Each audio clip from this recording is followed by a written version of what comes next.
السلام علیکم ورحمت الله وبرکاته. قدرمنو کتونکو په دې هیله امید چې ټول به روغ جوړ او د صحت په جامه به یاست. قدرمنو کتونکو ډیره وخت داسې شي چې ستاسو د موبایل نیټ هغه ډیر ضعیف شي، ډیر کمزور شي، ستاسو بالکل ترېنه زړه تور شي چې دا زما د موبایل دا نیټ ولې دومره سلو شوی دی. خو دوستانو که چېرته تاسو داسې موبایل استعمالوئ چې په هغې کې 4G نه وي، 4G سپورټ کوي او یعنې 4G سپورټ کوي خو 4G پکې نه وي، یا داسې وي 3G وي، بعضې وخت چې 3G وي 4G هم نه سپورټ کوي، نو ستاسو موبایل ډېر کمزور وي.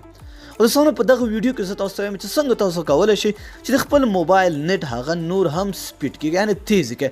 ډېره اسانه طریقه دی دوستانو، دې دپاره پکار ده صرف یو اپلیکیشن لاندې په ډسکرپشن کې پروت دی، ډسکرپشن ته لاړ شئ، اپلیکیشن ډاونلوډ کړئ، خپل موبایل کې انسټال کړئ. چې کله هم تاسو خپل موبایل کې انسټال کړو نو ستاسو موبایل به एकदम 3G نه 4G ته وړي.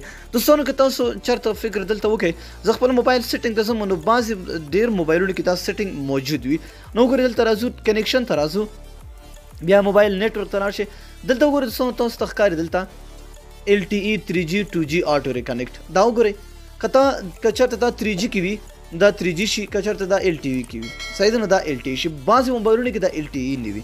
نو دوستانو دې دپاره به څه کوو، ډېر اسانه طریقه ده چې اپلیکیشن تاسو انسټال کړه، اپلیکیشن به تاسو خلاص کړئ.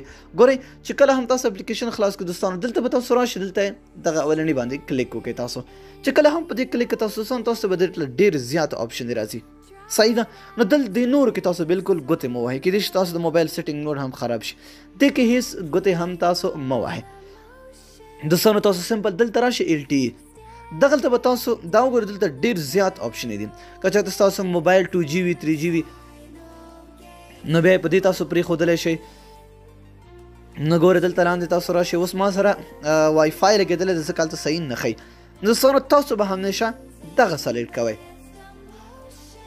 دا نه دی دا LTE UMX دا PRL دا به تاسو سلیکټ کړئ. دوستانو دلته تاسو ته ښکاري -103 سپیډ نور هم سیوا شو، که چېرته ځان دا زه GSM کې وساتم نو دوستانو تاسو دلته سپیډ ته وګورئ ښه -1 ته راغی، ګوره څومره کمزوری شو. او که چېرته تاسو همداسې دا صرف بل کې وساتئ، په دې بل کې وساتئ، دغه هر یو چک کولی شي. دوستانو چې کوم یو سپیډ دلته زیات وي همغه تاسو ځان ته پرېښودلی شي. 103 شو، ګورئ که زه چلته دا کېدمه نو ګورئ بیا هم سپیډ څنګه شو، زیات شو یا کم شو. نو دوستانو تاسو کوشش وکړئ چې همدغه ځان ته کېدی، دا ډېر زبردست سپیډ دی، یعنې 4G سپورټینګ دی. دا دغه یو صرف سیټینګ دوستانو خپل موبایل کې وکړئ، نور یو کې هم ګوتې مه وهئ، ستاسو موبایل به داسې بیا تاسو سپیډ هم چک کولی شئ. دلته دا سپیډ میټر دی، دلته تاسو چک کولی شئ چې څومره سپیډ دی، هغه هم تاسو دلته چک کولی شئ. دوستانو دا نننی ویډیو که خوښ وي امید در سره لایک کړئ، د خپلو دوستانو سره شیر کړئ. تر بیا بلې ویډیو د الله په امان په دعاګانو کې مې